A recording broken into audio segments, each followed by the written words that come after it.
Very good afternoon to all of you. Start करें बेटा, सब बच्चे रेडी? कृष्णा लास्ट बेंच बच्चों, सक्षम, चलो बेटा। बच्चों कल के लेक्चर में मैंने आप लोगों को फाइनल अकाउंट कंप्लीट कराया था और इस पर शेड्यूल आज हम लोगों को डिस्कस करना है non profit making organisation, financial statement of non profit making organisation. Check करो बेटा, शेड्यूल के अकॉर्डिंग ही चल रहा है बेटा। अपन एनपीओ डिस्कस करना है बेटा आज। चलिए, ऑनलाइन वाले बच्चे कनेक्टेड है? जय हिंद पाल, हृदय, जेपी, ओके बच्चों, अंजलि। चलो हम स्टार्ट करते हैं बच्चों। Financial statement of non profit making organisation, जब हम बात करते हैं तो सबसे पहले बिजनेस ऑर्गेनाइजेशन को हम दो कैटेगरी में बांट देते हैं। जय हिंद पाल, गुड आफ्टरनून बेटा। स्टार्ट करें बेटा। बिजनेस ऑर्गेनाइजेशन को दो कैटेगरी में बांट देते हैं। पहला कैटेगरी प्रॉफिट मेकिंग ऑर्गेनाइजेशन और दूसरा category non profit making organisation. अगर हम प्रॉफिट मेकिंग ऑर्गेनाइजेशन की बात करें जो कि प्रॉफिट कमाने के पर्पज से एस्टेब्लिश हुए, तो ये लोग सोल प्रोप्राइटरी कंसर्न के तौर पे अपना बिजनेस करते हैं और सोल प्रोप्राइटरी कंसर्न के फाइनल अकाउंट हम फाइनल अकाउंट चैप्टर के अंदर पढ़ते हैं। या ये लोग पार्टनरशिप फॉर्म के तौर पे काम करते हैं या फिर कंपनी बना के एक कॉर्पोरेट के बैनर तले काम करते हैं। तो ये बात हम करते हैं प्रॉफिट मेकिंग ऑर्गेनाइजेशन की। अब बेटा मैं बात करने जा रहा हूं नॉन प्रॉफिट मेकिंग ऑर्गेनाइजेशन। आज की तारीख में बहुत सारे नॉन प्रॉफिट मेकिंग ऑर्गेनाइजेशन है जिनका पर्पस प्रॉफिट कमाना नहीं है, बल्कि पब्लिक बेनिफिट के लिए काम करना, सोशल वेलफेयर के लिए काम करना, नेशनल इंटरेस्ट के लिए काम करना, पब्लिक इंटरेस्ट के लिए काम करना है, गरीबों के उत्थान के लिए काम करना है, और इसमें पॉलिटिकल पार्टी भी आती है। ऐसे बहुत सारे ऑर्गेनाइजेशन है जो अपने आप में एक तरह से नॉन प्रॉफिट मेकिंग ऑर्गेनाइजेशन के तौर पे काम करते हैं। मुझे जो नॉन प्रॉफिट मेकिंग ऑर्गेनाइजेशन है ना, या तो ट्रस्ट बना के काम करें या सोसाइटी बना के काम करें या कंपनी एक्ट में नॉन प्रॉफिट मेकिंग कंपनी के तौर पे काम कर रहे हैं, या हम बात करें गवर्नमेंट, तो गवर्नमेंट भी एक तरह से नॉन प्रॉफिट मेकिंग ऑर्गेनाइजेशन के तौर पे ही काम कर रहा है। अब बच्चों नॉन प्रॉफिट मेकिंग ऑर्गेनाइजेशन को वैसे इनकम टैक्स एक्ट का सेक्शन 11 भी डिफाइन करता है। वहां वो बोलता है कि सब ये ऑर्गेनाइजेशन चैरिटेबल पर्पस से बने हैं, मतलब पुण्यार्थ के लिए बने हैं। इसका मतलब या तो सोशल सर्विस के लिए बने हैं, पब्लिक के बेनिफिट के लिए बने हैं, पब्लिक वेलफेयर के लिए बने हैं, नेशनल इंटरेस्ट में बने हैं, sports activity, women empowerment, child relief, इसी तरह से अनएम्प्लॉयमेंट, यूथ के करियर डेवलपमेंट, ऐसे बहुत सारे तमाम ऑब्जेक्टिव हैं जिस पर्पस से कि non profit making organisation establish होते हैं। ठीक है बेटा, अब यहां तक तो हमने नॉन प्रॉफिट मेकिंग ऑर्गेनाइजेशन का मीनिंग समझा। अब हम बात करते हैं इनकी अकाउंटिंग। जब बच्चों बुक्स ऑफ अकाउंट मेंटेन करने की बात हम करते हैं ना, तो देखो प्रॉफिट मेकिंग ऑर्गेनाइजेशन ये लोग अपने यहां डिटेल बुक मेंटेन करते हैं, मतलब जितने भी ट्रांजेक्शन होंगे बाकायदे उनकी जनरल एंट्री करेंगे, सब्सिडरी बुक मेंटेन करेंगे, लेजर भी रखेंगे, ट्रायल बैलेंस भी बनाएंगे। ये लोग अपने यहां पर systematic books of account maintain करते हैं क्योंकि इनके ट्रांजैक्शन ज्यादातर कैसे होंगे, क्रेडिट पर और complicated transaction. Profit making organisation. लेकिन अगर मैं नॉन प्रॉफिट मेकिंग ऑर्गेनाइजेशन की बात करूं,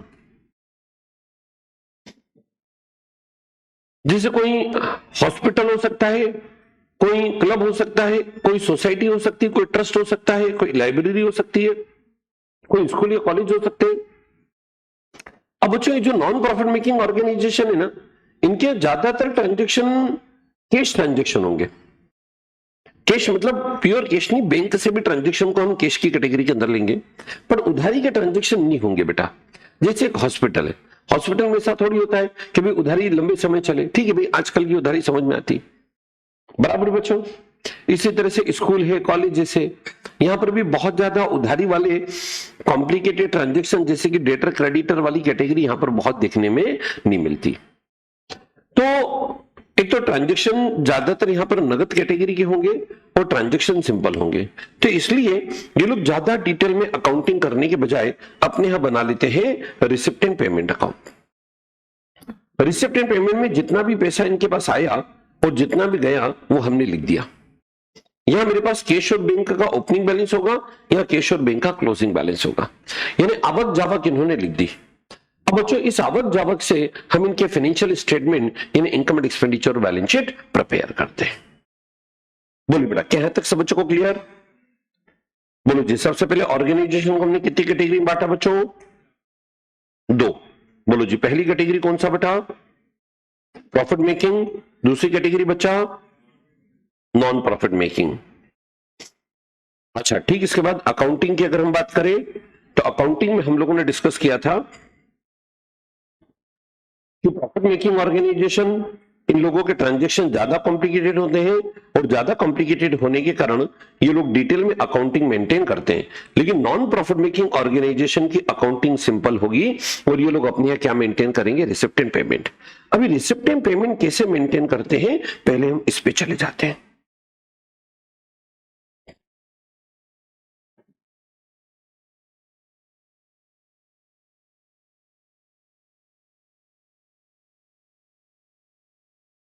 हाँ जी बच्चों,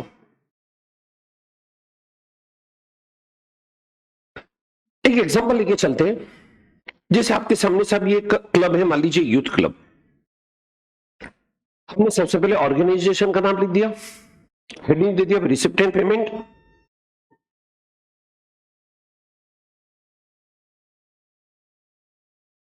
अब जो रिसिप्ट एंड पेमेंट है ये एक तरह से कैश और बैंक का कंबाइंड अकाउंट है। इसमें कैश के ट्रांजेक्शन भी लिखेंगे और बैंक के ट्रांजेक्शन भी लिखेंगे। इसके ठीक नीचे लिखते बेटा अपन पीरियड स्टेटमेंट, क्योंकि पूरे साल भर के ट्रांजेक्शन हम इसके अंदर लिख रहे हैं। आपके सामने स्टार्टिंग में कैश और बैंक का ओपनिंग बैलेंस होगा और क्लोजिंग बैलेंस के तौर पर कैश और बैंक का क्लोजिंग बैलेंस होगा। अब बच्चों साल भर में जितनी भी रिसिप्ट आएगी ना, बच्चों ध्यान देना, साल भर में जितनी भी रिसिप्ट आएगी ना, वो रेवेन्यू नेचर की रिसिप्ट हो या कैपिटल नेचर की रिसिप्ट हो, सारी रिसिप्ट को हमें रिसिप्ट साइड में लिखना है। रेवेन्यू नेचर की रिसिप्ट कैसे? जैसे इंटरेस्ट की इनकम आई, डिविडेंड की इनकम आई, कमीशन की इनकम आई। कैपिटल नेचर की रिसिप्ट कैसे? मशीन को बेचने से पैसा आया, गवर्नमेंट से सब्सिडी आ गई, इन्वेस्टमेंट को बेचने से पैसा आया। तो रेवेन्यू कैपिटल नेचर की जितनी भी रिसिप्ट है वो receipt side, revenue capital nature की जितनी भी पेमेंट है वो सब पेमेंट साइड। किनसे रेवेन्यू कैपिटल नेचर के पेमेंट हो सकते हैं? सैलरी का पेमेंट करा, ऑफिस स्टाफ को हमने कमीशन दिया है, या मान लीजिए ऑफिस स्टाफ के लिए हमने और भी उनके बेनिफिट के लिए एक्सपेंसेस किए हैं, रेंट पे किया, इंश्योरेंस के खर्चे किए, कैपिटल नेचर के एक्सपेंसेस जैसे कोई असेट खरीदी, फर्नीचर खरीदा, ये सब। तो रेवेन्यू और कैपिटल दोनों नेचर के पेमेंट हम रिसिप्ट एंड पेमेंट अकाउंट के अंदर लिख देते हैं। नो इससे अब आप बनाते हैं, हाँ ये देखिए कुछ इंपॉर्टेंट फीचर्स। रिसिप्ट, सारी रिसिप्ट लिखेंगे हम कैपिटल एंड रेवेन्यू नेचर। ठीक इसी तरह से सारे पेमेंट हम एक्सपेंसेस लिखेंगे रेवेन्यू नेचर या कैपिटल नेचर। अच्छा, रिसिप्ट एंड पेमेंट का ओपनिंग बैलेंस कौन सा होगा? कैश और बैंक का, और क्लोजिंग बैलेंस भी क्या शो करेगा? कैश और बैंक का क्लोजिंग बैलेंस। अच्छा, अब एक बहुत इंपॉर्टेंट बात और, क्या यहां से आपको सरप्लस या डेफिसिट पता लगेगी क्या बच्चों? यहां से बच्चों सरप्लस या डेफिसिट पता लगेगी क्या बेटा? नहीं बेटा, ये कैश अकाउंट है, यहां से सरप्लस या डेफिसिट नहीं पता लगती बेटा। ये देखो,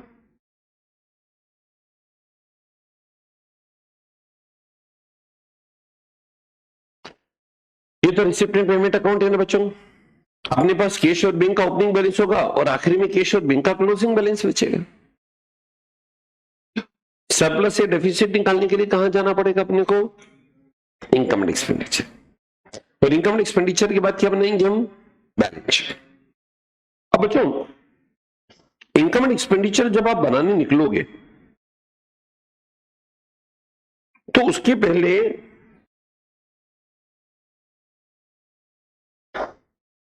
कुछ इंपॉर्टेंट बातें आपको यहां पर समझनी होगी। देखो, बैलेंस शीट के अंदर किसी प्रकार की दिक्कत नहीं है कि बैलेंस शीट वैसी रूटीन बनाएंगे, रूटीन मतलब इधर असेट इधर लायबिलिटी। इनकम एंड एक्सपेंडिचर में भी एक्सपेंसेस साइड के अंदर भी आपके लिए रूटीन बातें रहेगी। भाई ज्यादा ज्यादा फर्क क्या पड़ेगा? हॉस्पिटल है तो हॉस्पिटल से रिलेटेड एक्सपेंसेस आ जाएंगे, क्लब है तो क्लब से रिलेटेड एक्सपेंसेस आ जाएंगे, सोसाइटी है तो सोसाइटी के खर्चे आ जाएंगे, लेकिन यहां जो नया आपको इस चैप्टर में पढ़ने को मिलेगा ना, वो है इनकी इनकम। तो जो नए पॉइंट है पहले वो मैं अलग से निकाल के पढ़ा रहा हूं। जैसे सबसे पहले बात करते हैं डोनेशन। अब डोनेशन को बच्चों दो कैटेगरी में बांटेंगे।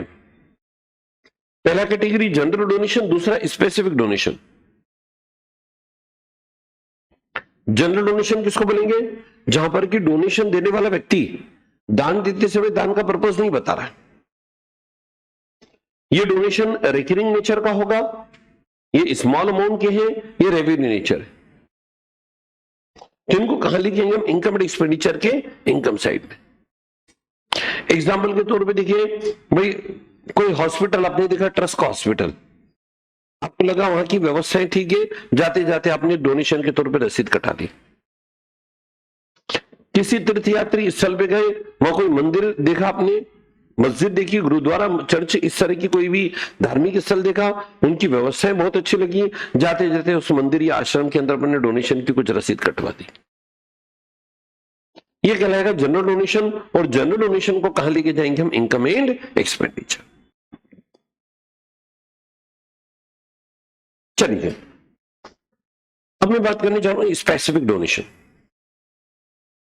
जहां दान देने वाला व्यक्ति दान देते समय दान का पर्पस बता दे। कैसे? किसी भी डोनेशन दे रहा हूं मैं बिल्डिंग के लिए, ये डोनेशन में दे रहा हूं एक्सरे मशीन के लिए, ये डोनेशन में दे रहा हूं सब ग्राउंड परचेस करने के लिए, सॉरी। तो ये डोनेशन कौन से नेचर के कहलाएंगे? Specific donation. और ये नॉन रेकरिंग नेचर के हैं।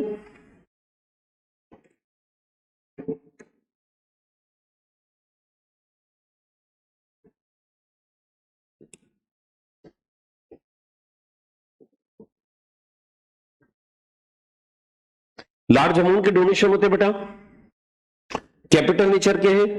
और बच्चों, ऑनलाइन वाले बच्चे भी ध्यान दीजिएगा, क्योंकि कैपिटल नेचर के हैं इसलिए आप इनको लेके जाइए बैलेंस शीट के लायबिलिटी साइड में।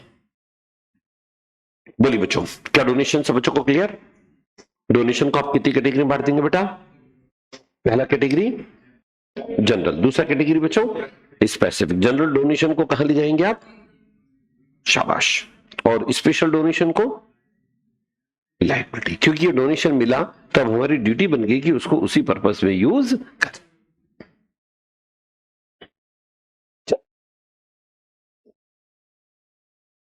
स्पेशल इनकम के तौर पे अब मैं बात करने जाऊंगा लीगेसीज, यानी वसीयतें। ये जो नॉन प्रॉफिट मेकिंग ऑर्गेनाइजेशन होते हैं ना बेटा, इनको कई बार कुछ लोग अपनी वसीयत के अंदर बहुत अच्छी खासी प्रॉपर्टी करके चले जाते हैं। जैसे हो सकता कोई एक व्यक्ति था जिनका नाम था गरीबदास, 500 करोड़ की प्रॉपर्टी का मालिक था। वो बंदे की जब वसीयत पड़ी गई तो उसने वसीयत के अंदर लिख दिया कि मेरी 500 करोड़ में से एक मतलब 5 करोड़ रुपए की जो प्रॉपर्टी है वो एक स्कूल को दे दी जाए। अब आप बताओ, अगर मान लो किसी स्कूल को 5 करोड़ रुपए की प्रॉपर्टी मिल जाती किसी वसीयत व्यक्ति की वसीयत के अंतर्गत, तो ये उसके लिए रिसिप्ट तो है, इनकम है, और ये कैपिटल नेचर की है, नॉन कैपिटल नेचर की है, नॉन रिकरिंग नेचर की है, लार्ज अमाउंट है, और इस तरह की इनकम बार बार नहीं होती है। तो इसको आप कहां लेके जाएंगे? बैलेंस शीट के लायबिलिटी साइड में। बराबर बेटा? पक्का बच्चों? कोई डाउट? अच्छा चलो, कोई अगर मजाक करे तो? कई ऐसे लोग होते बेटा, बड़े मजाकिया होते, जाते जाते ही मजाक कर जाते। कैसे? जैसे मान लो किसी व्यक्ति का नाम था कुबेर सिंह, डेथ हुई, उसने वसीयत में लिख दिया कि सब मेरी 100% प्रॉपर्टी स्कूल के नाम कर दी जाए। अब लिख तो दिया 100% प्रॉपर्टी, किसके नाम करने की बात करें बेटा? स्कूल। और जब बाद में पता चला उसकी टोटल संपत्ति 1000 रुपए,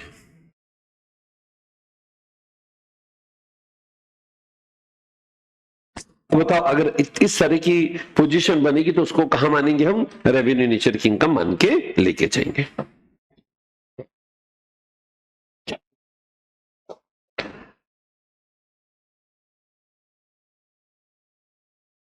ऑनलाइन वाले बच्चों ध्यान देना बेटा, ऑफलाइन वाले बच्चे भी ध्यान दीजिएगा। इधर बच्चों मोबाइल रखिएगा बेटा, छीन लो बेटा, वेरी गुड। लास्ट बेंच सक्षम, बोर्ड पे ध्यान, लैपटॉप स्क्रीन पे ध्यान। बच्चों एनपीओ का जब आप क्वेश्चन करोगे तो सबसे ज्यादा क्वेश्चन के अंदर जो आपके सामने पॉइंट आएगा ना, वो आएगा सब्सक्रिप्शन।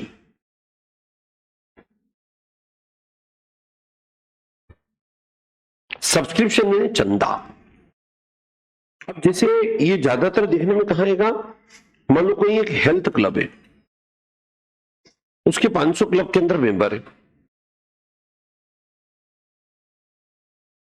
ऑनलाइन पर क्वेश्चन है लीगेसीज का इंपैक्ट पड़ेगा बैलेंस शीट पर। बैलेंस, हाँ लकी, लीगेसीज ये कैपिटल नेचर की इनकम है बेटा, तो इसको डायरेक्ट बैलेंस शीट के लायबिलिटी साइड में ले जाएंगे बेटा हम। कैपिटल नेचर की इनकम को कहां ले जाएंगे, बैलेंस शीट के लायबिलिटी साइड, ठीक है। अब जैसे मान लो कोई एक क्लब है, 500 मेंबर है।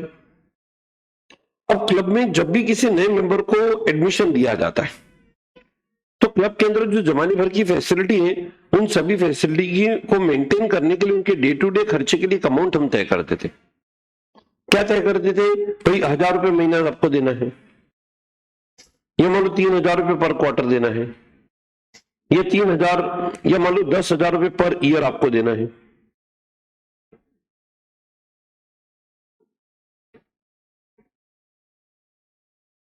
बराबर बेटा,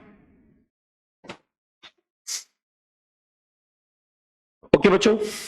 अच्छा अब इसी तरह से देखो, ये जो इनकम है ये रेवेन्यू नेचर की इनकम है, क्लब को बार बार होगी, स्मॉल अमाउंट की इनकम है, और पीरियडिकली यानी समय समय पर होगी। अच्छा इसको कहां लिखोगे आप, इनकम एंड एक्सपेंडिचर में लिखेंगे हम। आप डायरेक्ट भी लिख सकते हो, अगर मान लो आपको पता है कि आपके 500 मेंबर हैं और हर मेंबर से साल के हम 1000 रुपए लेते हैं, तो 500 मेंबर से 1000 मल्टीप्लाई बाय कितना हो गया, 5 लाख। 5 लाख रुपए की हमारी इनकम बनती है, तो डायरेक्ट उस इनकम को कहां लिख सकते हैं हम, इनकम एंड एक्सपेंडिचर। जैसे आपके टोटल नंबर ऑफ मेंबर है मान लो 500, सब्सक्रिप्शन 1000 रुपए पर मेंबर पर ईयर लेते हैं, तो बताओ जी आपका टोटल साल भर का सब्सक्रिप्शन कितना बन जाएगा, 5 लाख। ये 5 लाख रुपए रेवेन्यू नेचर की इनकम मान के कहां लिखेंगे आप, इनकम एंड एक्सपेंडिचर। बताओ बेटा, पहले बताओ क्या यहां तक सभी बच्चों को क्लियर है।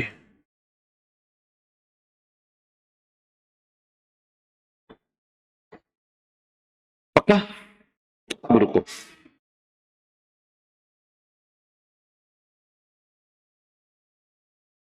बच्चों सब्सक्रिप्शन से रिलेटेड एग्जामिनर अच्छे एडजस्टमेंट दे सकता है, और क्या एडजस्टमेंट दे सकता है वो अपन अलग से डिस्कस कर लेते हैं। यह आपके सामने रिसिप्ट एंड पेमेंट अकाउंट होगा, यहां दिया जाएगा सब्सक्रिप्शन हमें मिला 490, ये आपको दिया है रिसिप्ट एंड पेमेंट में, और रिसिप्ट एंड पेमेंट की इंफॉर्मेशन के कितने इफेक्ट देंगे, 1। फिर बच्चों को एडजस्टमेंट दिए, और एडजस्टमेंट के अंदर मान लो 4 पॉइंट दिए, क्या क्या दिए अभी हम देखेंगे।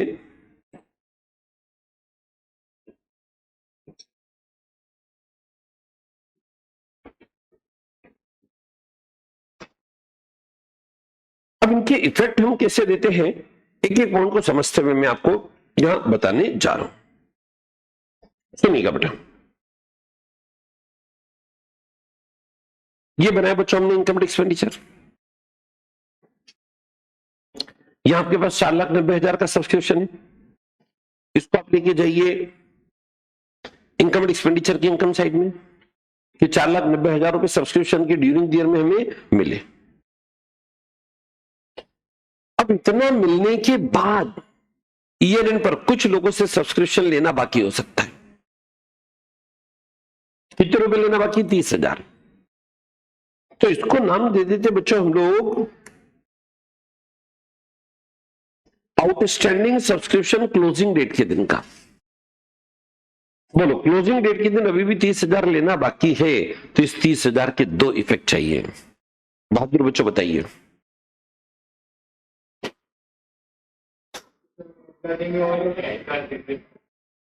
कृष्णा इस साल की इनकम में ऐड कर देंगे, शाबाश। एक इफेक्ट और बताएं बच्चों, कौन सी बैलेंस शीट बेटा, ओपनिंग या क्लोजिंग? गुड।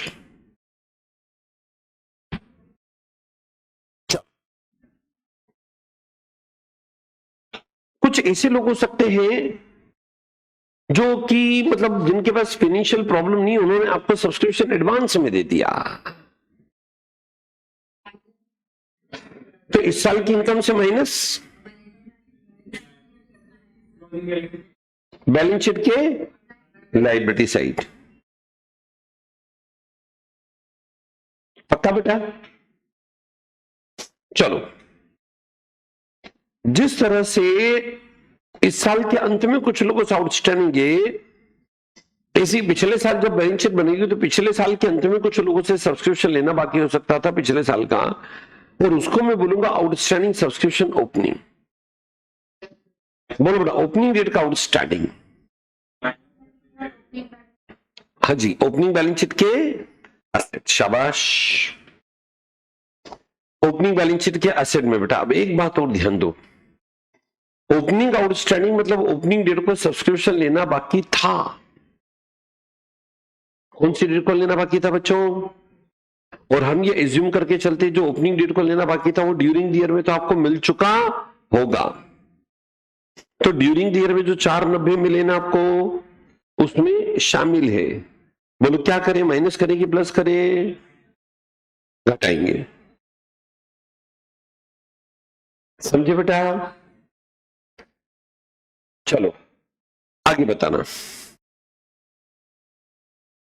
ओपनिंग डेट के दिन कुछ लोगों से सब्सक्रिप्शन एडवांस था।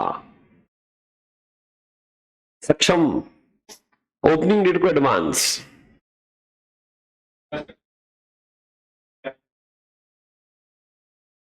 पहले बैलेंस शीट में ले जाओ बेटा, बैलेंस शीट में ले जाओगे तो आपके लिए काम आसान हो जाएगा बच्चों।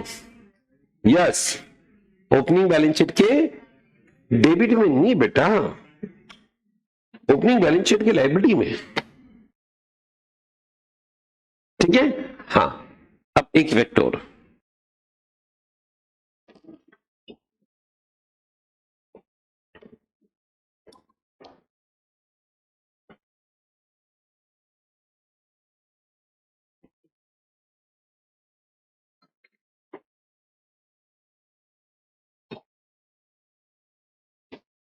हाँ जी बहादुर बच्चों, एक इफेक्ट और बच्चों,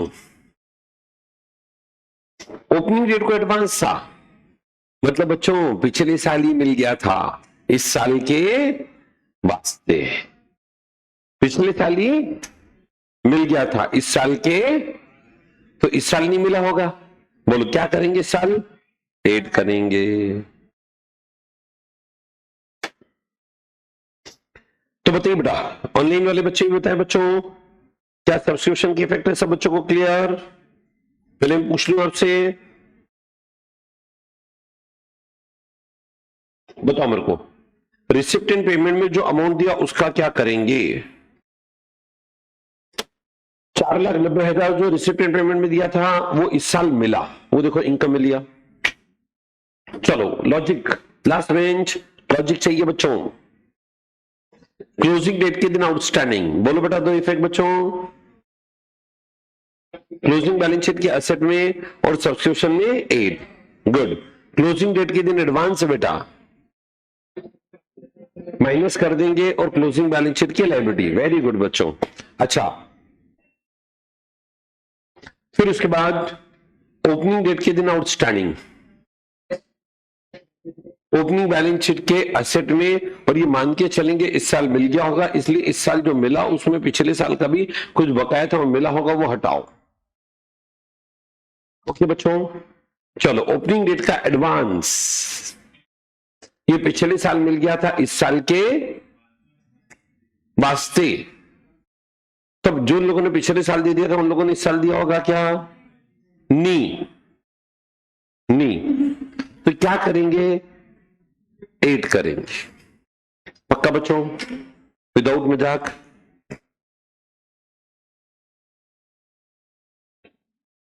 चलो जी,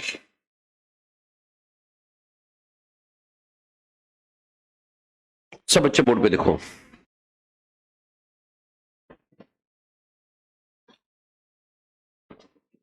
अगला स्पेशल बॉन्ड बनता बेटा एंट्रेंस फी। कृष्णा बोडीधर। अगला स्पेशल बॉन्ड बनता है एंट्रेंस फी। क्या नाम आपका? यश। अभी कीर्तिमान इधर।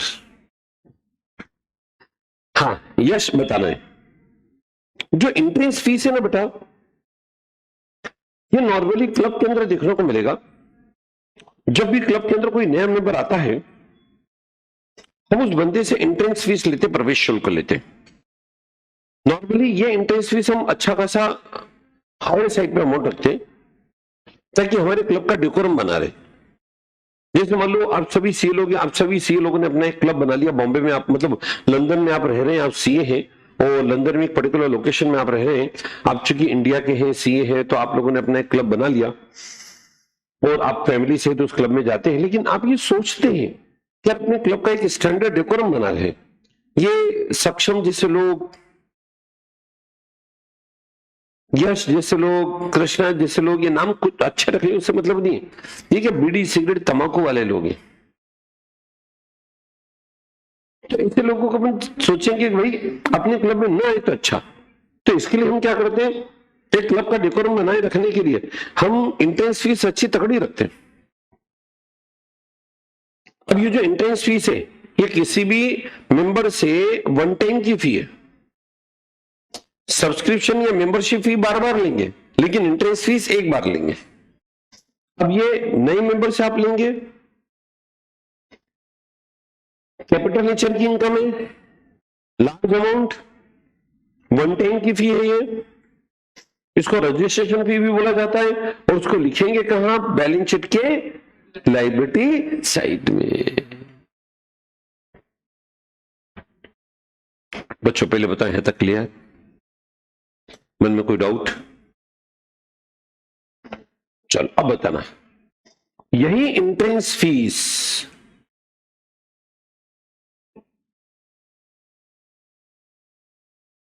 रेवेन्यू नेचर की हो सकती है जब स्मॉल अमाउंट हो। जैसे पॉलिटिकल पार्टियां, अब तो पॉलिटिकल पार्टी भी तो नॉन प्रॉफिट मेकिंग ऑर्गेनाइजेशन होते, समाज सेवा के लिए बने, बराबर। जैसे सक्षम खुद ये राहुल जी के फैन है। अब आप बताओ अगर कोई पॉलिटिकल पार्टी है वो भी अपनी मेंबरशिप बढ़ाना चाहती है और पॉलिटिकल पार्टी मेंबरशिप रख लेती 1 रुपए 2 रुपए में। ये कृष्णा ने पॉलिटिकल पार्टी बना ली भ्रष्टाचार मुक्त भारत, और ये उसके अध्यक्ष बन के बैठे और ये सोचते हैं कि नरेंद्र मोदी जी को हरा देंगे।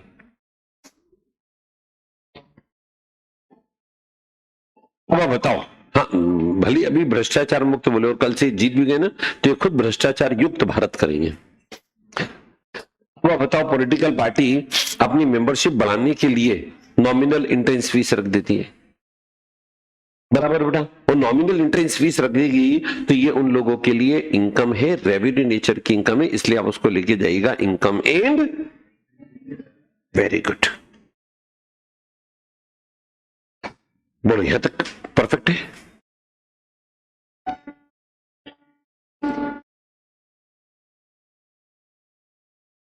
चलिए बेटा, अब मैं बात करने जा रहा हूं बेटा लाइफ मेंबरशिप फीस, आजीवन सदस्यता शुल्क।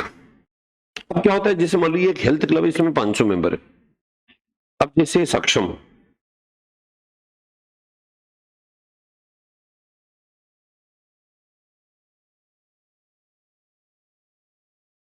सक्षम है ना,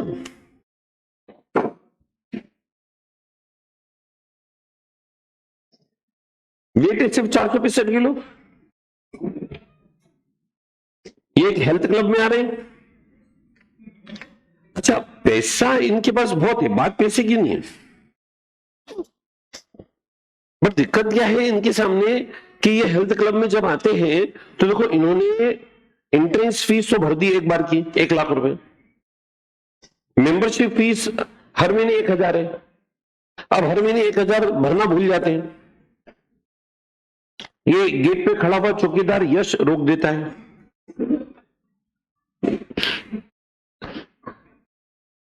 यस, नाराज नहीं, रोजगार तो मिल रहा है बेटा। हाँ यस। अब सुनो, अब सुनो, ऐसी स्थिति के अंदर ये जो सक्षम जैसे लोग हैं ना, इन लोगों का अपमान होता है।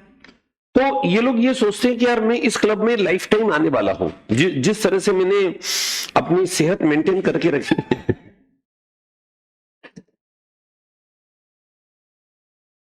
जिस तरह से सेहत मेंटेन करके रखी है, उस हिसाब से बोले साहब मैं इस क्लब के अंदर लाइफ टाइम आऊंगा।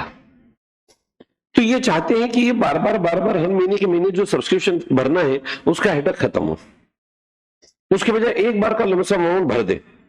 और लमसम अमाउंट भर दिया तो उसको नाम दिया जाता लाइफ मेंबरशिप फी। इसका मतलब ये निकला कि जब तक सक्षम जीवित है तब तक इस क्लब की सुविधाओं को वो लेंगे। क्लब भी चाहता है कि चलो बहुत से लोग लाइफ मेंबरशिप फी भर दे तो ये महीने के महीने कलेक्शन का टेंशन खत्म, यस जैसे जो कलेक्शन करने वाले लोग उनको बेरोजगार करे, बाहर करें। अगर मान लो आपने तय कर दिया कि साहब 50,000 रुपए आप लमसम दे दो तो लाइफ मेंबर बन जाओगे क्लब के।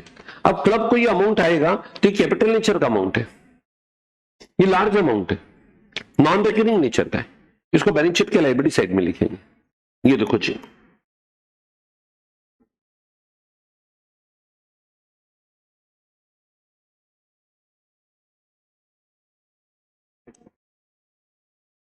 बोलो क्या है तक सब बच्चों को क्लियर हुआ कि नहीं, बताओ मेरे को पक्का।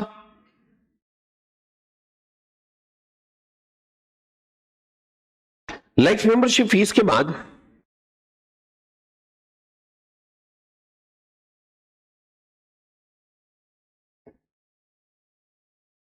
एक स्पेशल पॉइंट और लिखो, इंडोमेंट फंड, बंदोबस्त फंड।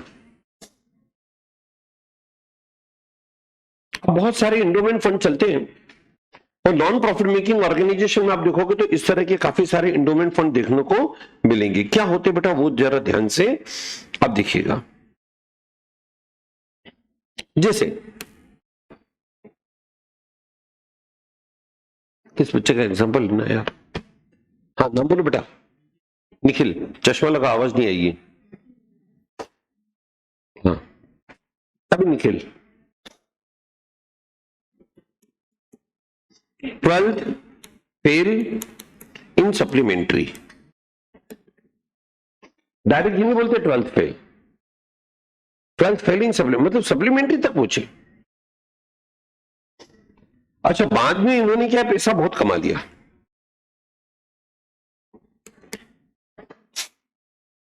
और जिस स्कूल से उन्होंने 12th एग्जाम दिया था उस स्कूल के एनुअल फंक्शन में उनको बुलाया गया कि बाद में एक बड़े इंडस्ट्रियलिस्ट बन गए ना।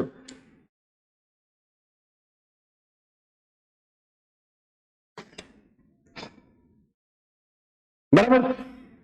अब उस स्कूल के एनुअल फंक्शन में आके ये बड़े इमोशनल, उनको याद आया कि बोले साहब मेरे को वही मुर्गा बनाया जाता था और जिस जगह उनको मुर्गा बनाया जाता था वहां जाके खड़े इतने में प्लास्टर टपका इनके सर। इन्होंने वहां घोषणा करी कि बोले साहब अब मेरी तरफ से इस स्कूल में हर साल जो बच्चा BCom first year, second year, third year में हाईएस्ट स्कोर लेके आएगा उसको प्राइज। हाँ फिर स्कूल के प्रिंसिपल ने याद दिलाया कि भैया BCom first year, second year, third year नहीं होता है, ये क्या नाम था, निखिल। निखिल को याद इसलिए था क्योंकि उन्होंने स्कूल के नाम पे ही BCom first year, second year, third year की मार्कशीट बना रखी थी। ऊपर हेडिंग स्कूल गए और अंदर चेंज कर लिया, कलाकार है, बहुत आर्टिस्ट है।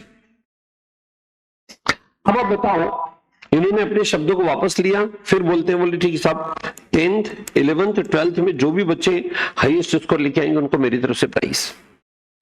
अब स्कूल के प्रिंसिपल क्या करेंगे बताओ साहब, आप कितने का प्राइज देना चाहते हैं। बोले साहब मैं साल के 20,000 रुपए का प्राइज देना चाहता हूं। स्कूल के प्रिंसिपल का कहना होगा ठीक है साहब आप एक काम करो, साल के 20,000 तो हर साल हम कहां आपसे 20,000 रुपए लेने के लिए दौड़ते बैठेंगे। आप तो एक काम करो साहब 20,000 ना तो 2 लाख रुपए का एक चेक दे दो। क्यों, बोले साहब 2 लाख रुपए का चेक लेके 2 लाख रुपए के चेक को हम एफडी कर देंगे, उसका जो ब्याज आएगा ना साल के साल जो एफडी का ब्याज आएगा उसमें से हम प्राइस बांट देंगे। समझे बेटा? तो इसको नाम देते बेटा प्राइस फंड। जैसे ही सामने वाले ने 2 लाख रुपए दिए, ये प्राइस डिस्ट्रीब्यूशन फंड यहां दिखेगा,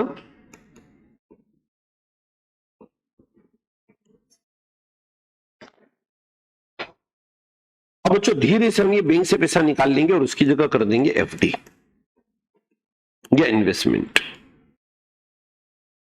पक्का बेटा?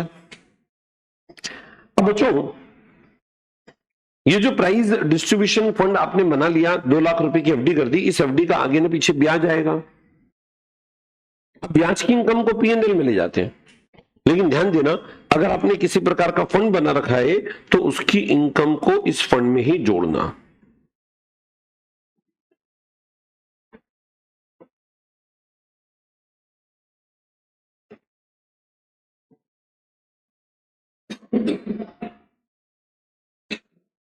और अगर मान लो इन्होंने प्राइस डिस्ट्रीब्यूट किए,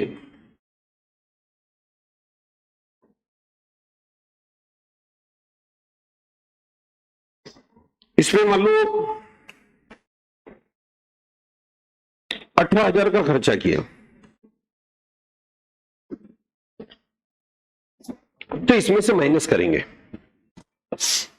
यानी अगर आपने किसी प्रकार का फंड बना के रखा है तो उस फंड की इनकम को फंड में जोड़ेंगे, उस फंड से रिलेटेड खर्चों को उस फंड में से ही माइनस करेंगे। इसको नाम देते बेटा अपन इंडोमेंट फंड।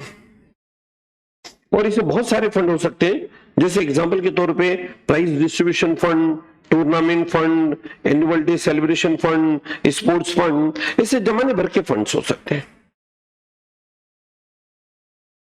बोलो बेटा, क्या है तक सब बच्चों को क्लियर? चलिए जी,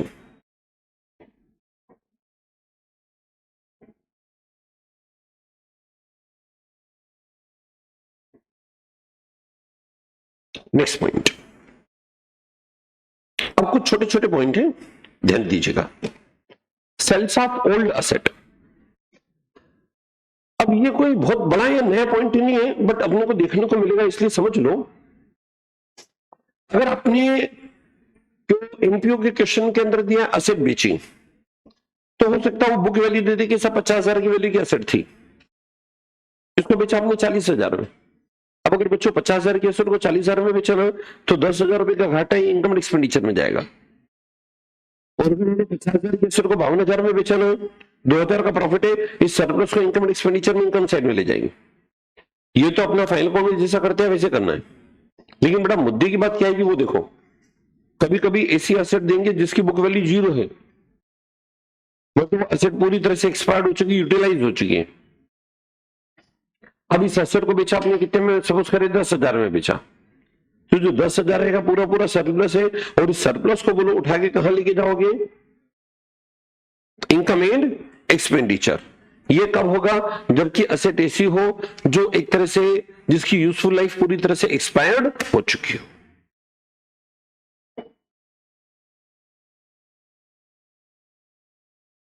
नो, एक पॉइंट और आपको देखने को मिल सकता है और उसको नाम देते हैं हम ऑनरेरियम।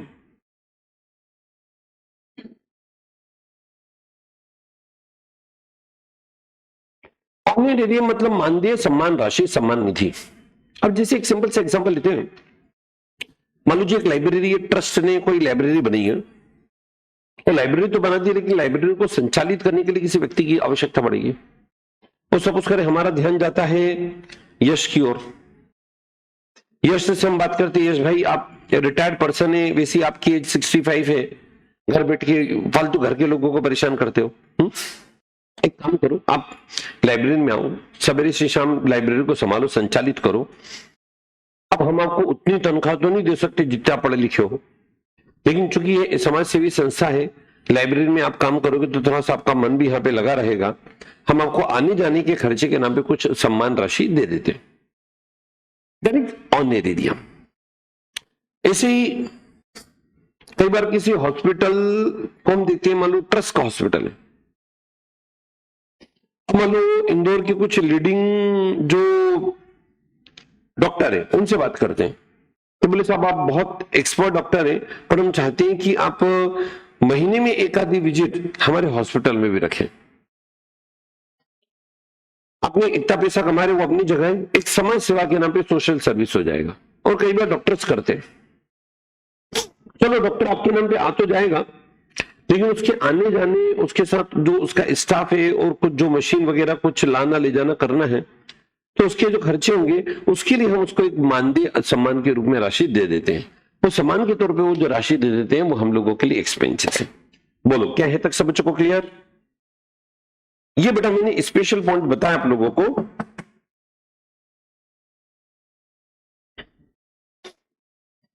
अब इसके बाद मैंने एनपीओ का आपको रिसिप्टेंट पेमेंट अकाउंट का फॉर्मेट बताया। अब मैं आपको एनपीओ का इनकम एक्सपेंडिचर का फॉर्मेट बताने जा रहा हूं।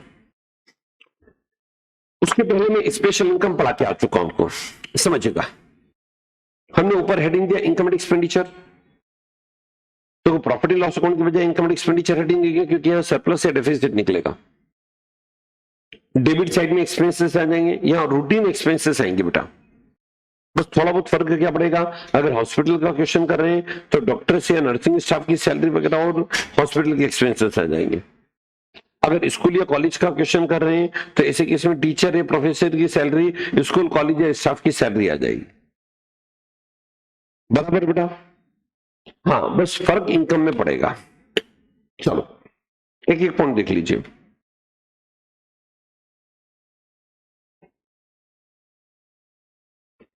हाँ जी बच्चों,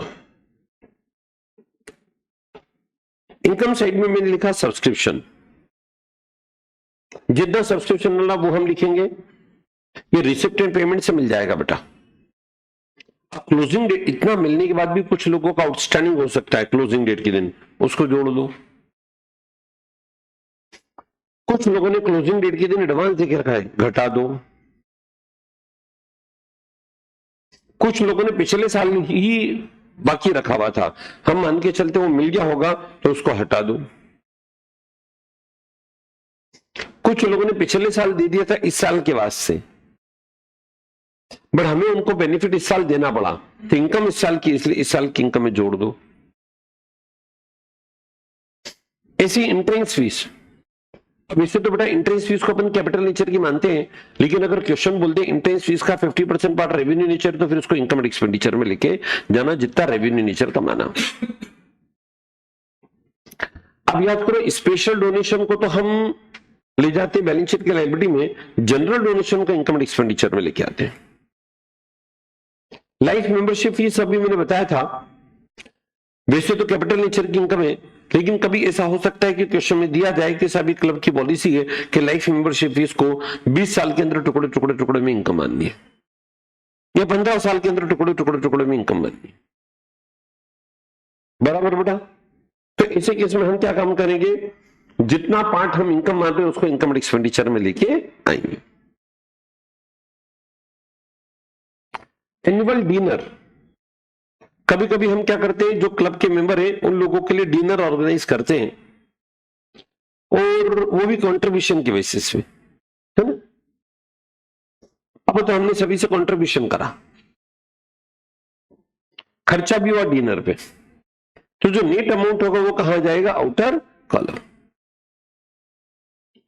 ऐसी profit on sale of annual sports, मान लो हमने कोई एनुअल स्पोर्ट्स एक्टिविटी स्टार्ट की, अब एनुअल स्पोर्ट्स एक्टिविटी के नाम पे हमने लोगों को टिकट विकेट बेचे करे, तो उस पर पैसा आया और उस एनुअल स्पोर्ट्स एक्टिविटी को ऑर्गेनाइज करने में खर्चे हुए, तो माइनस करके नेट अमाउंट आउट कर लो। Profit on sale of provisions, बच्चों कई बार बेटा क्लब के अंदर क्या होगा कि हम कैंटीन वगैरह बना के रखेंगे, और आपने कैंटीन बना के रखा है तो कैंटीन से हम फूड स्टफ वगैरह, अपने रिफ्रेशमेंट वगैरह प्रोवाइड कर रहे हैं अपने मेंबर को, तो ऐसे केस में आप कैंटीन का अलग से ट्रेडिंग अकाउंट बना सकते हैं, और उसमें कैंटीन आइटम का ओपनिंग स्टॉक, कैंटीन आइटम का परचेस, कैंटीन आइटम का क्लोजिंग स्टॉक, कैंटीन से सेल, तो कैंटीन का प्रॉफिट निकल के आ सकता है।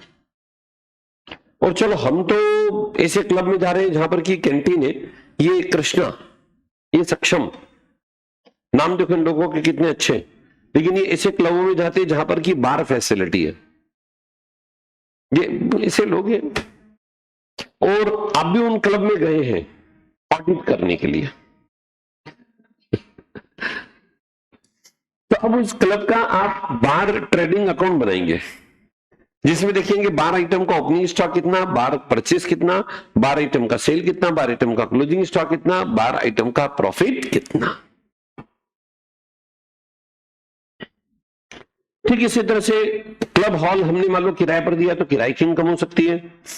क्लब में जो हमने नॉन प्रॉफिट मेकिंग ऑर्गेनाइजेशन के बाद सरप्लस होता कहीं इन्वेस्ट करा तो उससे डिविडेंड वगैरह की इनकम हो सकती है, और भी छोटी मोटी अन्य प्राप्तियां हो सकती है, उसको भी हम लिखेंगे इनकम के तौर पे।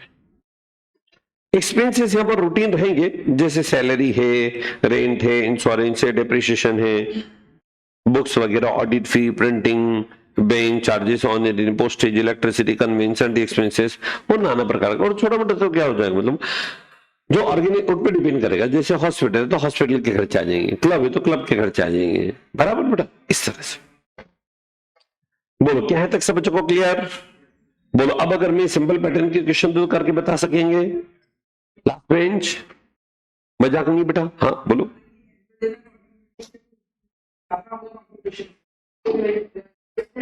हाँ डेबिट में लिखना पड़ेगा ना बेटा, यस। क्योंकि कभी कभी ऐसा हो सकता है कि हमने जो कोई एक्टिविटी ऑर्गेनाइज की उस पर कलेक्शन कम आया और खर्चा ज्यादा हो गया, मे बी। ये क्या है यश की, अपन जैसे मैंने आपको एग्जांपल दिया था, कई क्लब के अंदर कैंटीन होता है, तो कैंटीन का अलग से आप ट्रेडिंग अकाउंट बना लो।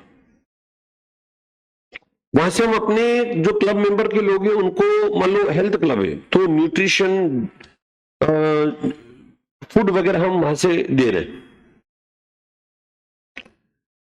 या मान लो कैंटीन बना के रखा, वही हम फूड ग्रेन्स, फूड स्टफ वगैरह प्रोवाइड कर रहे हैं, तो उसका अलग से ट्रेडिंग अकाउंट बना देते हैं। तो खाद्य सामग्री का ओपनिंग स्टॉक होगा, खाद्य सामग्री का और परचेस होगा, खाद्य सामग्री कितनी बेची वो क्रेडिट में होगा, उसका कितना क्लोजिंग स्टॉक बचा वो क्रेडिट में होगा। तो उससे मेरे पास जीपी निकल के आएगा, और जीपी किस बात का निकल के आएगा? जीपी इस बात का निकल के आएगा कि जो मैं कैंटीन ऑपरेट कर रहा हूं वहां से कितना प्रॉफिट है, और वो प्रॉफिट उठा के बोलो मैं यहां लिख रहा हूं। ठीक है यश, क्लियर? डाउट तो नहीं बेटा? बच्चों अब आप यहां क्वेश्चन करने की स्थिति में है। हाँ बैलेंस शीट की भी अगर मैं बात करूं तो देखो जी, बैलेंस शीट, बैलेंस शीट में आपको विशेष बहुत ज्यादा कष्ट करने की जरूरत नहीं है। या रूटीन तरीके से जैसे फाइल अकाउंट के अंदर मैंने बैलेंस शीट बनी वैसे बैलेंस शीट बनाओ, या तो लिक्विडिटी ऑर्डर में बना सकते हो, परमानेंसी ऑर्डर में बना सकते हो, चलेगा।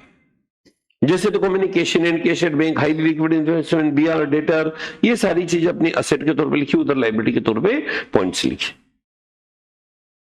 जैसे कैश इन एड है, कैश एट बैंक है, हाईली लिक्विड इन्वेस्टमेंट है, बीआर है, डेटर है, outstanding subscription closing, closing date को अगर लेना बाकी तो बैलेंस शीट के एसेट। स्टॉक एक्रूड इनकम, कमा ली लेकिन मिली नहीं। प्रीपेड एक्सपेंसेस एडवांस में दे रखा है। Short term long term investment है, फर्नीचर पिक्चर है, प्लांट एंड मशीन, लैंड है, गुडविल है, अदर इंटेंजिबल एसेट है।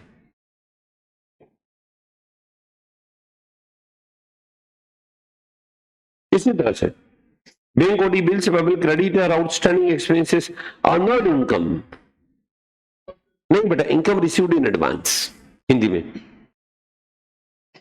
एडवांस सब्सक्रिप्शन, ये अपने को एडवांस में मिल गया बच्चों, लाइबिलिटी है बेटा। स्पेसिफिक डोनेशन, याद करो मैंने बताया था आपको, entrance fees capital nature, life membership fee capital nature, legacies capital nature, price distribution fund balance sheet की लायबिलिटी। कैपिटल फंड आपको दिया होगा ओपनिंग कैपिटल फंड, उसमें हम सरप्लस को जोड़ लेते हैं और डेफिसिट होगा तो घटा देंगे ताकि आउटर कॉलम में अमाउंट है। बोलो बेटा क्या है यहां तक का बेसिक सब बच्चों को क्लियर? देखो मजाक करना नहीं बेटा, मैं मजाक करता नहीं हूं, मजाक की आदत नहीं है अपने को, पक्का? वैसे क्या नाम आपको भूल गया? अब है, अभी 2-3 दिन से कहां किस भय में थे? चलो बोलो यहां तक सब बच्चों को क्लियर? क्या बेटा?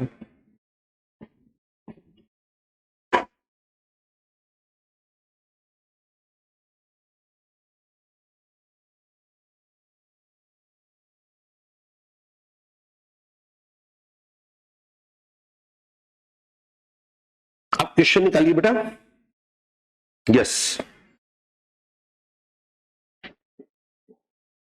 एक्स क्लब वाला क्वेश्चन है। पेज नंबर देखिए, फटाफट बताइए बेटा, ऑनलाइन वाले बच्चे भी।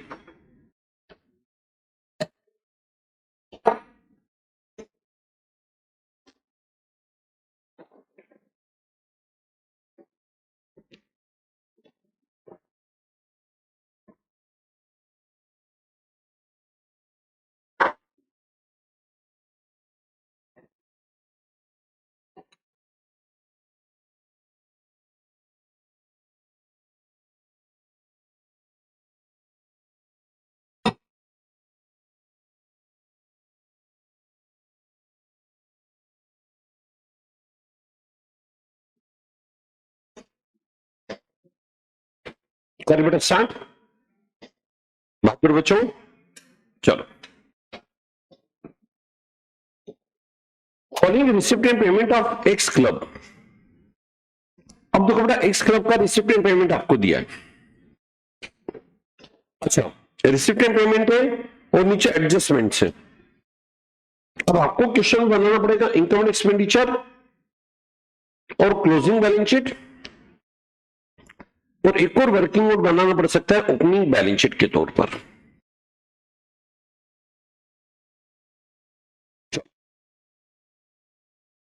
सबसे पहले cash in hand opening, opening balance sheet के asset. Balance as per passbook दिया नहीं बेटा,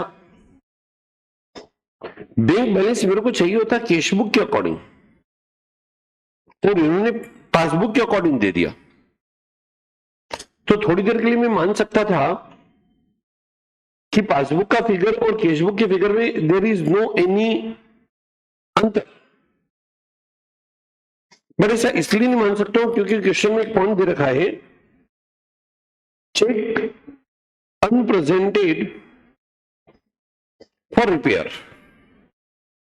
मतलब रिपेयर का चेक आपने इशू करा लेकिन पेमेंट के लिए प्रेजेंट नहीं हुआ। अब ये पॉइंट बेटा याद करो, बैंक रिकंसिलिएशन जब हमने पढ़ा था, मतलब पढ़ेंगे बराबर, तभी पॉइंट आता है कि चेक अगर आपने इशू कर दिया तो कैश बुक का बैलेंस कम हो गया लेकिन पासबुक का बैलेंस बढ़ा हुआ है, तो मैं इस अमाउंट को लिख नहीं सकता हूं अपनी बुक में, क्योंकि ये अमाउंट किसका दिया हुआ है? पासबुक। और हमें किसका अमाउंट चाहिए बेटा? Cash book. कोई बात नहीं, हम ऐसा वर्किंग नोट में एक बैंक रिकंसिलिएशन बना लेंगे।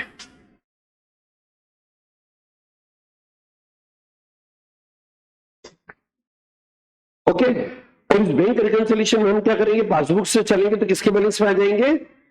नहीं बेटा, कैश बुक के। हाँ, मतलब पासबुक के बैलेंस से चलेंगे तो कैश बुक के बैलेंस में आएंगे। ओके, चलो। अच्छा, अब इसमें करंट अकाउंट का जो बैलेंस है ना बच्चों, उसके लिए आपको बीआरएस बनाने की जरूरत पड़ेगी। डिपॉजिट, डिपॉजिट तो नॉर्मली क्या होता है बेटा? एफडी होता है। अब कैशबुक पासबुक में इसमें कहीं डिफरेंस आता नहीं है, तो इसको तो सीधे अपन लेके चले जाएंगे ओपनिंग बैलेंस शीट के असेट। और ये वाला जो फिगर है ये करंट अकाउंट का है, ये पासबुक का दिया हुआ है, हम इसका बैंक रिकंसिलिएशन बना लेंगे और कैशबुक के अकॉर्डिंग बैलेंस निकाल के फिर बैलेंस शीट के अंदर लिखेंगे। बैंक इंटरेस्ट, ये इनकम में बच्चों, income and expenditure. Donation and subscription, देखो रेवेन्यू नेचर की इनकम है, income and expenditure. Receipt from टीज, तो आप देखो टीज से रिलेटेड एक्सपेंसेस भी इधर दिए होंगे, कॉस्ट ऑफ टीज। 300 रिसिप्ट था, 250 का एक्सपेंसेस हो, तो नेट 50 को लेके जाएंगे इनकम एंड एक्सपेंडिचर के income side. Contribution for fair, इन्होंने कोई फेयर ऑर्गेनाइज किया होगा और उस पर कंट्रीब्यूशन आया 100 का, लेकिन फेयर पर खर्चा भी हुआ इनका 400 का, तो 300 का एक्सपेंसेस ज्यादा हुआ, तो 300 को लेके जाएंगे इनकम एंड एक्सपेंडिचर के एक्सपेंसेस में। इन्होंने इक्विपमेंट बेचे 80, मात्र 80 रुपए नहीं, ऊपर लिखा है फिगर्स इन थाउजेंड्स, 80,000। तो 80,000 के इक्विपमेंट बेचे, तो जो क्लोजिंग बैलेंस शीट बनेगी ना, उसमें जो इक्विपमेंट लिखे हुए होंगे उसमें से 80,000 माइनस। अब थोड़ी देर के बच्चों मैं ये मान के चल रहा हूं कि जो इक्विपमेंट बेचे हैं 80,000 में, बराबर, वो बेसिकली थे भी कितने के? 80,000 के। नो प्रॉफिट नो लॉस पर बेचे। तो बैलेंस शीट में हम इक्विपमेंट में से माइनस करें। Net proceed of variety entertainment show, कोई आपने एंटरटेनमेंट शो किया होगा, उस पर इनकम हुई, तो इसको आप लेके जाएगा इनकम एंड एक्सपेंडिचर के इनकम साइड में। Donation for fourth coming tournament, कोई आगामी टूर्नामेंट है उसके लिए आपको डोनेशन मिला है, तो डोनेशन कौन से नेचर का है बेटा? Capital nature. कहां जाना चाहिए बच्चों? बैलेंस शीट के लायबिलिटी साइड में। चलो एक्सपेंसेस में आइए। Grounds main fees, income and expenditure के एक्सपेंसेस में मूविंग मशीन, ये मशीन आपने इस साल खरीदी, तो इससे जो मशीन दी होगी उसमें प्लस। रेंट एक्सपेंसेस है, प्रिंटिंग इन ऑफिस एक्सपेंसेस है, रिपेयर एक्सपेंसेस है। हाँ, ये बहुत अच्छा पॉइंट है यार।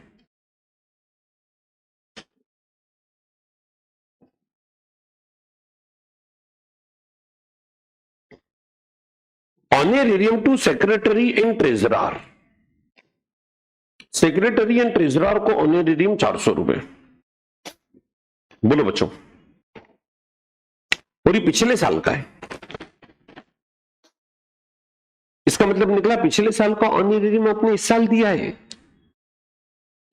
आप समझे क्या बेटा? बच्चों इसका मतलब क्या निकल के आएगा कि आपने पिछले साल का ऑनरेरियम कब पे करा बच्चों? इस साल। अब बताओ जी, इसका इफेक्ट कहां जाना चाहिए?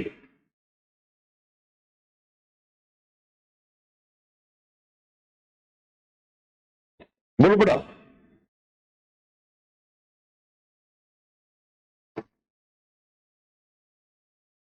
पिछले साल का ऑनरेरियम इस साल पे करा, बोलो जिसका एक इफेक्ट कहां जाना चाहिए बच्चों?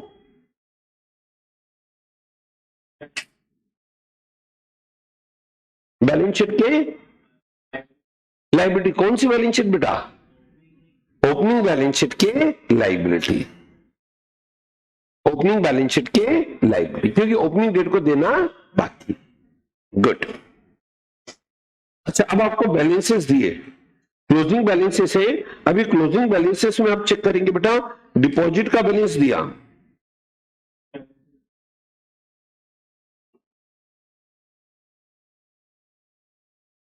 हाँ बच्चों,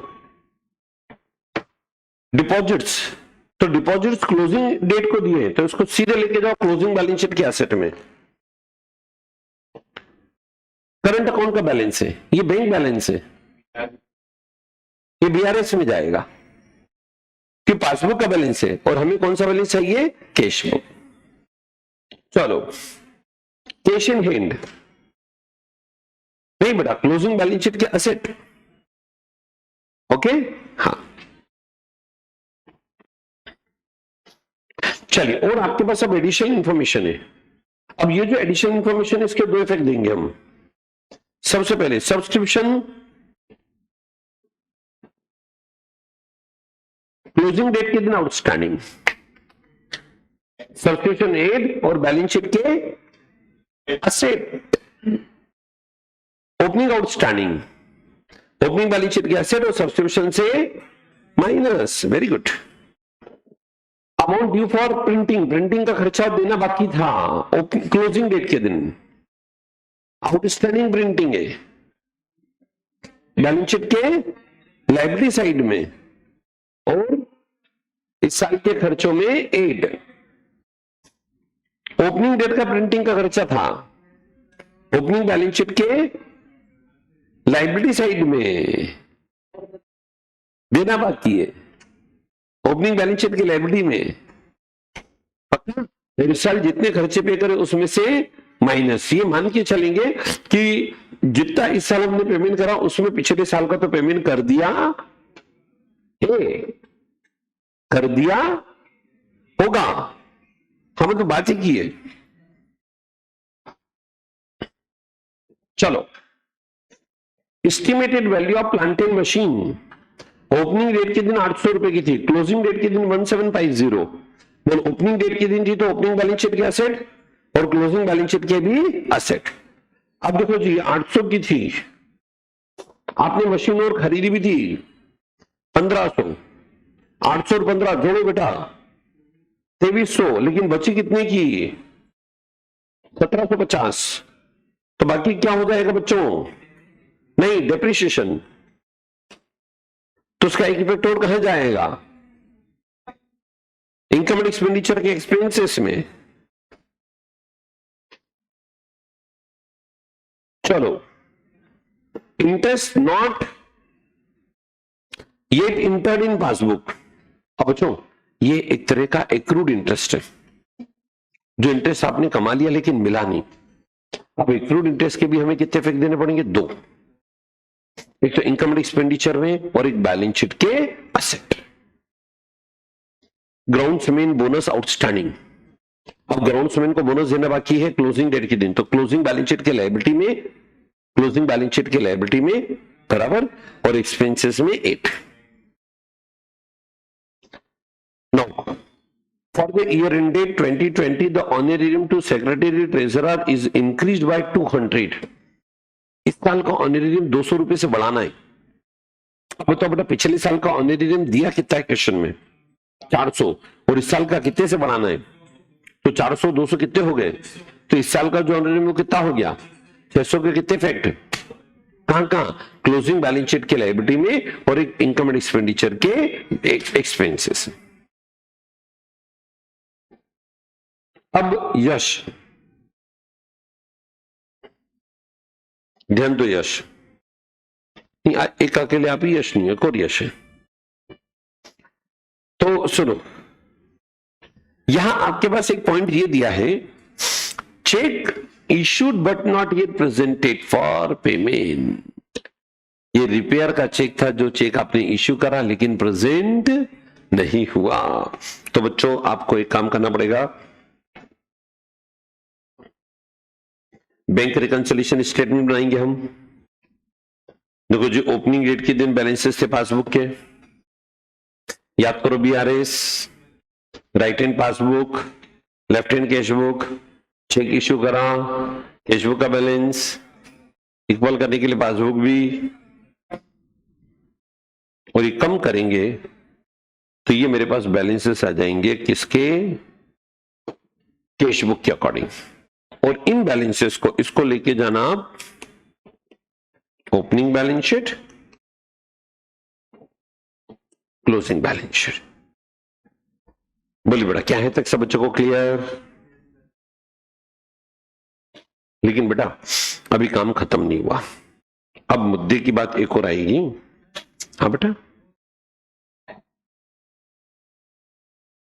किसका बैलेंस है बेटा, वो तो क्वेश्चन में गिवन था ना बच्चों, ये दोनों क्वेश्चन में गिवन थे ना बेटा,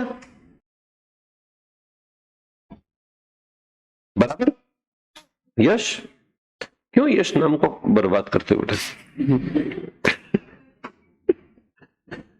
चलो मजाक कर रहे हो, हाँ बेटा। चलो अब इसके बाद अब एक बहुत इंपॉर्टेंट पॉइंट बच्चों, ये आपको दिया है पासबुक के अकॉर्डिंग बैलेंस, ये भी दिया पासबुक के अकॉर्डिंग बैलेंस, देना था कैशबुक के अकॉर्डिंग। और कैशबुक और पासबुक में जो दिक्कत है वो किसके कारण है, सिर्फ रिपेयर के कारण। जब ये पासबुक है, ये पासबुक हमें एज्यूम करके चलना पड़ेगा कि रिपेयर का जो एक्सपेंसेस दिया वो भी कहां से लेके दिया, पासबुक, तभी तो आपका रिसिप्ट एंड पेमेंट टैलीड है। तो ये जो अमाउंट आपको दिया 500 रुपए, ये किसके अकॉर्डिंग दिया है, पासबुक के अकॉर्डिंग। और जब ये पासबुक के अकॉर्डिंग दिया तो आप बताओ ईयर एंड पर 260 के चेक प्रेजेंट नहीं हुए, तो ये चेक तो इस साल पासबुक में आई नहीं है, लेकिन खर्चा करंट ईयर का, इसको जोड़ो। और ये पिछले साल के चेक थे जो पिछले साल प्रेजेंट नहीं हुए थे लेकिन इस साल प्रेजेंट हो गए होंगे, तो इस साल के एक्सपेंसेस में से हम इसको करेंगे माइनस। देखो 260 के चेक अभी प्रेजेंट नहीं हुए, जोड़ दो, क्योंकि अभी तक पासबुक में नहीं आए। और 300 रुपए के चेक कौन से साल के थे? लास्ट ईयर के। प्रेजेंट किस साल हुए होंगे? इस साल, तो 500 में शामिल है, जबकि एक्सपेंसेस कौन सी ईयर का बेटा? पिछले साल का। तब जाके एक्सपेंसेस निकल के आएगा एज पर कैशबुक या पासबुक? कैशबुक। पक्का? चलो ये क्वेश्चन तो आपने कर रखा है। अब मेरे को एक छोटी सी बात बताओ, मैं इसकी जगह कैशबुक लिख दूं तो क्या होगा?